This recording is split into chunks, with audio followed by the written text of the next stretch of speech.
Hey everyone, it's Eric from SpiderManNotes.com, and today we're going to take a look at our first of many omnibuses from Spider-Man. We thought we'd start off with the Amazing Spider-Man Omnibus Volume 1, and those of you out there that don't know what an omnibus is, it just is a volume that contains several novels, or in this case, comic books that have previously been published separately, but they're all in this one contained big book. This is Volume 1. It has on the cover of it Amazing Fantasy number 15 cover, redone by Alex Ross. The original by Steve Ditko. They have two different covers, a direct market cover and the standard edition cover. And turning this on its side, you'll see that you'll get a picture of Peter Parker and Spider-Man by Steve Ditko. Flipping it on the back, you'll see all the covers for all the issues. This is going to cover a 4-year span of Spider-Man issues. And what's neat about it is you're going to see the introduction to a lot of characters, not just Spider-Man and Peter Parker, but a lot of characters. It is laying the groundwork, which Spider-Man is still in the top 2 or 3 superheroes that's out there today. Taking off the dust jacket, you get the little intro there on the sleeves of the dust jacket about the creators. And taking that aside, on the back you'll get the Spider-Man logo. That's that light that he would shine, alerting people that Spider-Man was right around the corner. Flipping it all the way around, you'll get the same image that you had on the dust jacket on the book itself. We're going to spin this one around on the front, and you get the classic blue and white, the Amazing Spider-Man Omnibus. That is the spine, and you're going to see from the spine that it's going to, from the eye of it, it's going to lay pretty flat. You're not going to get any gutter loss. It is beautiful. Great thing about these omnibuses is they're over an inch bigger, both long and wide, compared to your regular comic books. These are going to be 11 by 7.5 inches. Let's go ahead and crack this one open. All right, you got the black end pages, book end pages, Volume 1 by Stan Lee and Steve Ditko, creators of Spider-Man. And here's your table of contents. Like I said, you are going to get 4 years of Spider-Man action. So Steve Ditko with Stan Lee creating Spider-Man. It's going to be remastered artwork. You're going to get the best possible resolution in this omnibus form. I love them. There's that Amazing Fantasy cover of Spider-Man. Amazing Fantasy 15. Spider-Man. A lot of people gave Stan Lee and Steve Ditko grief because they said that people don't like spiders.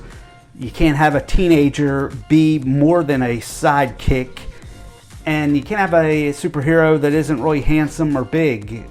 So a lot of things going against Spider-Man, but they went ahead with it, and it became so popular that the Amazing Fantasy, which was set to be canceled, didn't get canceled. Better yet, Spider-Man is going to get its own title, and that's Spider-Man 1 right here. The intro story in Amazing Fantasy 15 has the very similar story if you watch the Tobey Maguire Spider-Man story of him becoming Spider-Man, bitten by the radioactive spider, fighting the wrestler, having the chance to stop his uncle's killer, and he did not. Great intro story for Spider-Man. And with the Amazing Spider-Man number 1, you're going to get Fantastic Four, which they make a lot of appearances in these first few years of the Spider-Man book. A lot of crossovers. You'll get a 3-part story in this issue. It's a pretty big issue. And then you're going to get a Chameleon story after the 3-part story that is about J. Jonah Jameson's son and his space expedition. And then you also get the Chameleon story.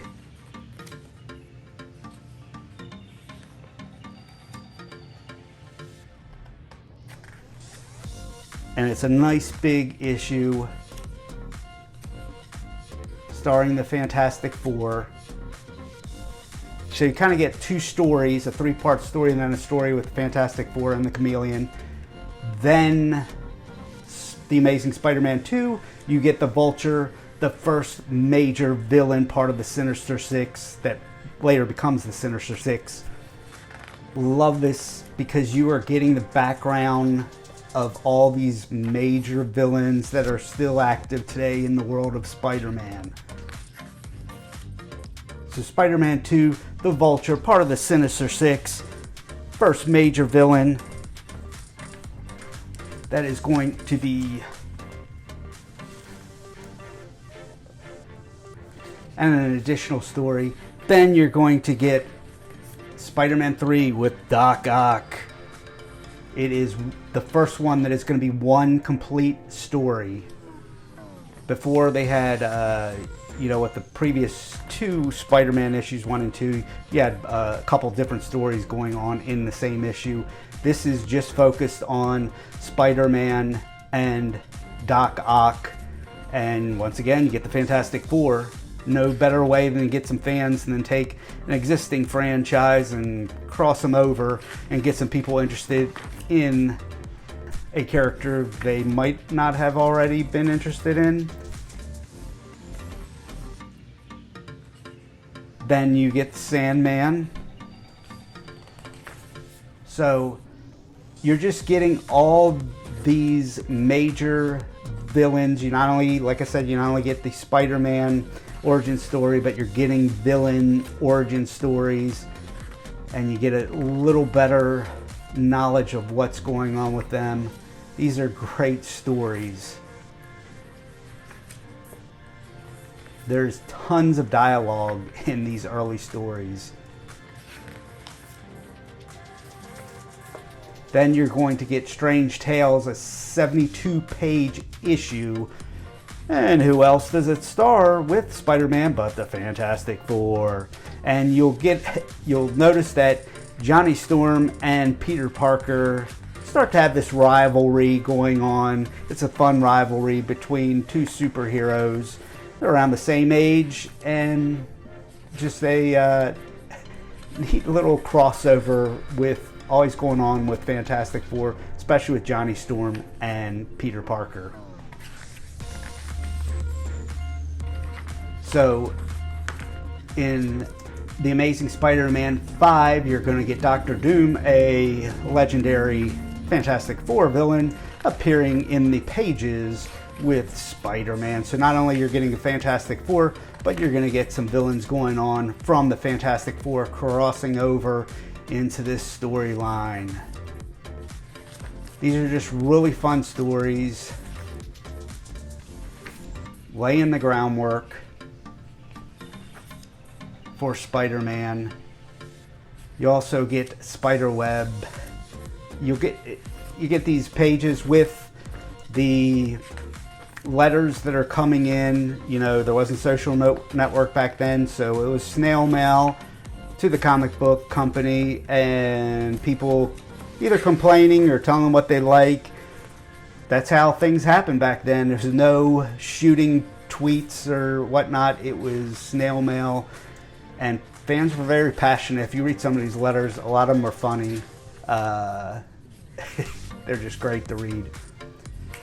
So there is The Lizard, and you're going to get the Kurt Connors story, which is very similar to, if any of you have watched the old 60s Spider-Man cartoon, they're going to grab stories from these early issues and make cartoon episodes out of them. So this was kind of like the groundwork for the animated stories later. And as you see in the movies, some of the movies later, because the origin story, a lot of it was taken from the original Spider-Man comic. So Vulture is going to appear again, so you're going to get even more familiar with the villains. And Vulture is still popular today, most recently portrayed in the movies by Michael Keaton. Just a great way to get familiar with the character. Once again, more characters for the Sinister Six, which will come later. Here's Electro, and you'll get some background on him. You'll get familiar with him. This is a great place to start with an Omnibus, especially if you're a Spider-Man fan. Omnibus #1. Once again, Spider's web in between the pages as you're going to get the letters to the editor. The Enforcers. And Doc Ock comes up again. You know, I love Green Goblin. Still probably my favorite character. Said this before. Doc Ock is right there with Green Goblin as my favorite Spider-Man villain. And he is just a menace to Spider-Man, and he gives Spider-Man, I think, the best battles. So back then you have a Betty Brant as the love interest of Spider-Man. That'll get in a love triangle as the pages go on. Mysterio, another part of that Sinister Six. Just great background stories.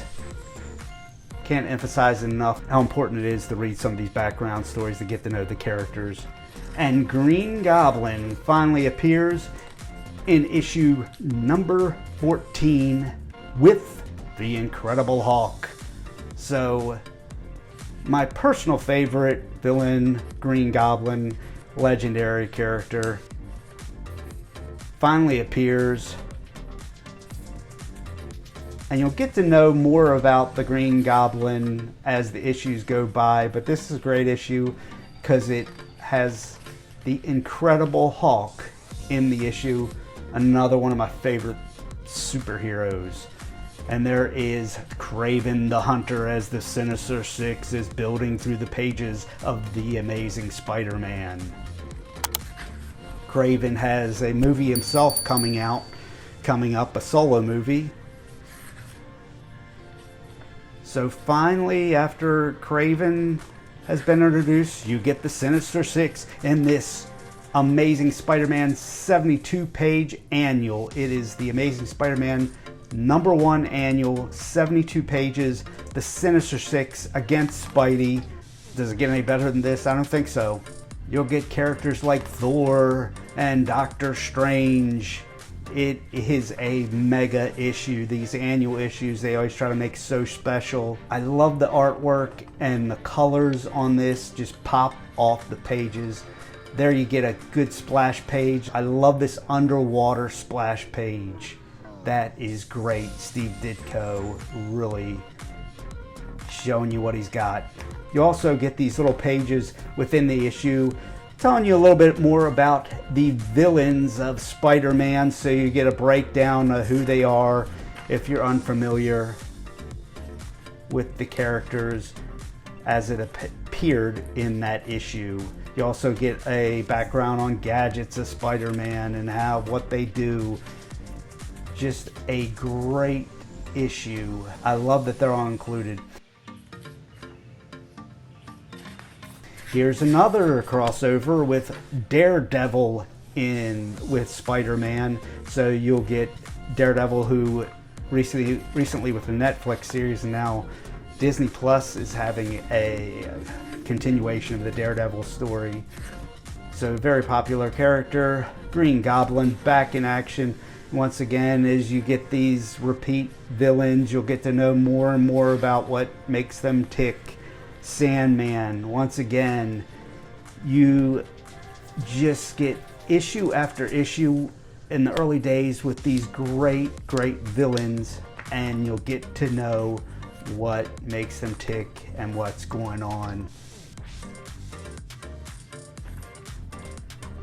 Scorpion appearing here. Very nice cover artwork.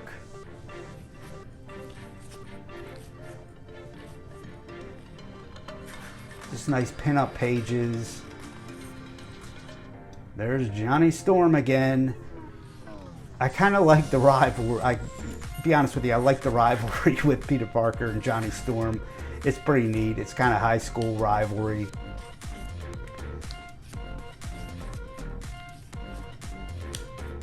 The universe of villains expands. Goblin becoming much more popular as he continues to appear. You gotta love it, Aunt May. She is such a major character that Spider-Man or Peter Parker is so concerned with his Aunt May. And you get J. Jonah Jameson is great. This story right here I love because I remember watching the reruns of the animated series from the 60s. Okay, Spider-Man, you've had it. And it is taken right from this issue. I love this issue. J. Jonah Jameson he cannot stand Spider-Man. If he only knew that Peter Parker was Spider-Man and working for him and getting all these cool pictures. So more of the Goblin as the issues now carry over past the one issue. The stories begin to take one or two issues, 3 issues to complete the full story, which leaves audiences hanging and wanting to come back for more. Here's the Molten Man. Once again, I love these old colors, how they pop off. And the omnibuses are the best way to view them because they remaster the images. You're getting the best quality paper. It is the way to truly experience these kind of issues. You'll get Spider-Man and Betty Bryan is his love interest, and then you're finally going to get Gwen Stacy coming into the picture. So Peter Parker is not too popular with some of his classmates. Flash Thompson, always picking on Spider-Man in the early days before they become great friends. So Steve Ditko's artwork changes a little bit. You notice very slightly through the pages as they start to come. That's a classic cover. I love this artwork in here. I think Steve Ditko's artwork got better just before he gets pulled off of Spider-Man or leaves the Amazing Spider-Man to pursue other things. But man, this artwork in this issue is so cool. I think Steve Ditko really found his groove here. Although I love J.R. Sr. is my favorite Spider-Man artist, Steve Ditko kind of lays the groundwork, and man, I love his stuff as well. Just prefer Ramada Sr.'s stuff the best. So Gwen becomes a little bit more popular character. This omnibus has tons and tons of great issues, 4 years worth. You get some great behind the scenes stuff. And this book has a lot of extras, including some great pencil work by Steve Ditko. Very cool seeing this without the colors. You even get to see some eraser marks in here if you look closely. Just beautiful, nice extras. Like I said, omnibuses are the way to go for reading these issues. You get the big stuff, you get remastered, you get the extras in the back like this pencil work. This is pretty neat back here. You get who is the creative team, the expanded creative team behind Spider-Man, and you're also going to get some covers back here and some reworked covers as well on the back of legendary covers. So just a ton of stuff back here. Loving all these reworked stuff, including Michael Cho stuff, so cool, and including the Alex Ross stuff that is the cover of this book itself. So a lot of greatness here. We give this our highest recommendation. Hopefully you'll love it. We'll leave a link in the description where hopefully we can save you some cash picking this one up. This is Eric from Spider-Man Notes. We'll see you next time.